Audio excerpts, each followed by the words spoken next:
আসসালামু আলাইকুম সবাইকে। কেমন আছেন? আশা করি সকলেই ভালো আছেন। আমিও আল্লাহর রহমতে ভালো আছি।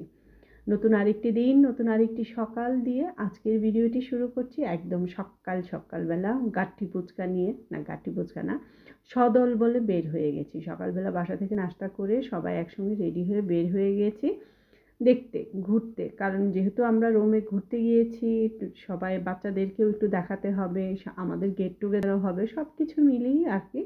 আর যে কোথাও একটা নতুন জায়গায় গেলে সেখানে কিন্তু ঘরে বসে থাকা যায় না। যদিও প্রচণ্ড রকম রোদ, ওই দিন এত গরম ছিল, মানে ঘরের ভিতরেও ফ্যানের নিচে এসির নিচে থাকার পরও আমাদের দরদর করে ঘামছিলাম। কিন্তু কিছু করার নেই, যেহেতু গরমের দিন থাকবেই, গরম থাকবেই, তারপরেও আমাদের ঘুরতে যেতে হবে। আমি বাসের ভিতরে কোনো রকমে ঠেসে ঠুসে জানালার পাশে গিয়ে দাঁড়িয়েছিলাম শুধুমাত্র একটু শ্যুট করার জন্য। কারণ এই জায়গাগুলি দিয়ে হাঁটা পথ হয় না, রাস্তা দিয়ে তো আর আমরা হেঁটে গিয়ে করতে পারবো না, শ্যুট করে না। বাসের দিয়েই যাই যেহেতু, আশপাশগুলি যদি একটু শ্যুট না করি তাহলে মনে হয় কি আমার ব্লগটি অপূর্ণ থেকে যাবে। এই জন্যই। আর হেঁটে তো আসলে সব জায়গায় ঘুরে দেখানো যায় না। আর যাচ্ছি হলো, কোথায় যাচ্ছি সেটাই তো বলা হয়নি। আজকে যাচ্ছি ঘুরতে। প্রথম যে ডেস্টিনেশনটা সেটা হচ্ছে পৃথিবীর সবচেয়ে ছোট শহর। সেই শহরে ঘুরতে না, সরি, শহর না, সবচেয়ে ছোট দেশ, সেই দেশে ঘুরতে যাচ্ছি। এবং দেশের ভিতরেও সেটা একটা দেশ, মানে ভ্যাটিকান সিটি, যেটাকে সারা ওয়ার্ল্ডেই সবাই জানে পৃথিবীর সবচেয়ে ছোট দেশ নামে পরিচিত। ওইখানেই যাচ্ছি। দেবরের বাসা থেকে সবাই মিলে বাস থেকে, এখানে আমাদের 2টা বাস চেঞ্জ করতে হবে। একটা বাস থেকে নেমে এখন আরেকটা বাস স্টপেজে যাচ্ছি, সেখানে গিয়ে আরেকটা বাস নিতে হবে।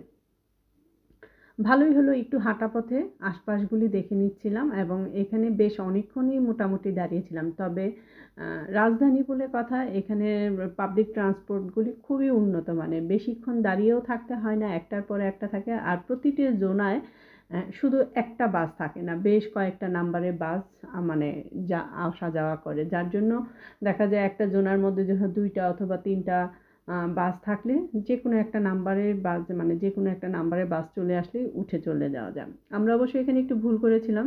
আমরা ভেবেছিলাম আমার বাসটা বোধহয় এখানে এসে থামবে, তা না, বাসটা অনেক মানে একদম সবার সামনে গিয়ে দাঁড়ায়। পরে দেখলাম যে 2-1বার এরকম 2টা বাস মিস করার পরে বুঝলাম যে না, এখানে দাঁড়িয়ে থাকলে হবে না, আমাদের ওইখানে যেতে হবে। আমাদের মতো কিন্তু আরও অন্যান্য পাবলিকরাও এইভাবে বোকার মতো দাঁড়িয়েছিল। অসুবিধা কি, একটু বোকামি যদি নাই হয় তাহলে শিক্ষা হবে কিভাবে।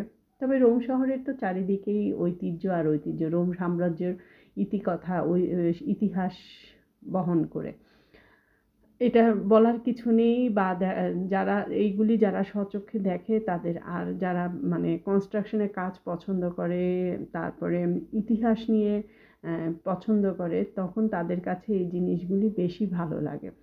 আর এখানে তবে রোম শহর এবং মিলান শহরের বিল্ডিংগুলি অন্যরকম, শহরের ধাঁচটাই অন্যরকম, 2টা 2 রকম। আর রাজধানী বলে কথা, আমি যতটুকু পেরেছি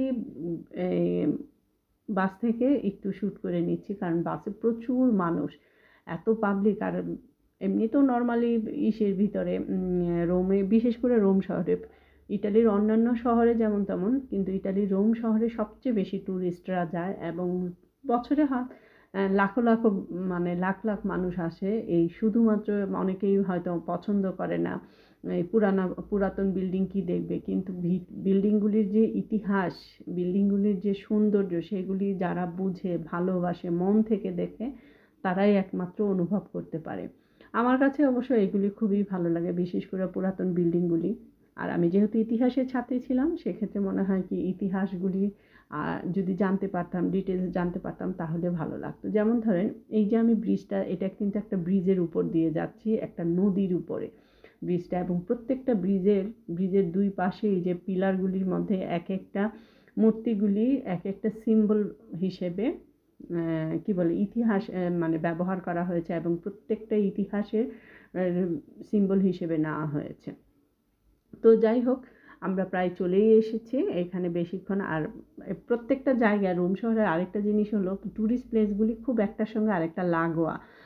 যদি এক মাথা থেকে আমরা যদি মানে ঘুরতে যাই, অনেকগুলি ট্যুরিস্ট প্লেস একসঙ্গে দেখা যাবে। আর আজকে বেরই হয়েছে এইভাবে, প্ল্যান করে যে আজকে দুপুরবেলা বাহিরে আমরা খাওয়া দাওয়া করবো, একেবারে রাতের বেলা বাসায় গিয়ে খাবো। এই জন্য সকালবেলা নাস্তা খেয়ে বের হয়ে গিয়েছি। আজকে সারাদিন আমরা বিভিন্ন প্লেসে বিভিন্ন জায়গায় ঘুরতে যাব, কারণ আমাদের সময় তো খুব কম, মাত্র 3 দিনের। এই জন্য আর কি। এই তো চলে এসেছি পৃথিবীর সবচেয়ে ছোট দেশে। জায়গাটা অনেক বড়, দেশটা ছোট হলে কি হবো, কিন্তু এত সুন্দর না। এই যে পিলারগুলি, গোল গোল পিলারগুলি এক একটা এত মানে বিশাল আকৃতি, 3 জন মিলে ধরার মতো, সামনে থেকে গেলে বোঝা যায়, এবং এত বড় এরিয়া। কিন্তু অতিরিক্ত রোদের কারণে আসলে আমরা ভিতরে যাওয়ার পাইনি, মানে সাহস কুলাতে পাইনি। এখানে এটার ভিতরে কিন্তু একটা মিউজিয়াম আছে, এবং এই ভ্যাটিকান সিটিটা যদি দেখতে হয় তাহলে আমাকে মোটামুটি সকাল থেকে মোটামুটি একটা দিন, পুরা দিনই চলে যাবে যদি আমি এটা পুরো দমে দেখতে চাই।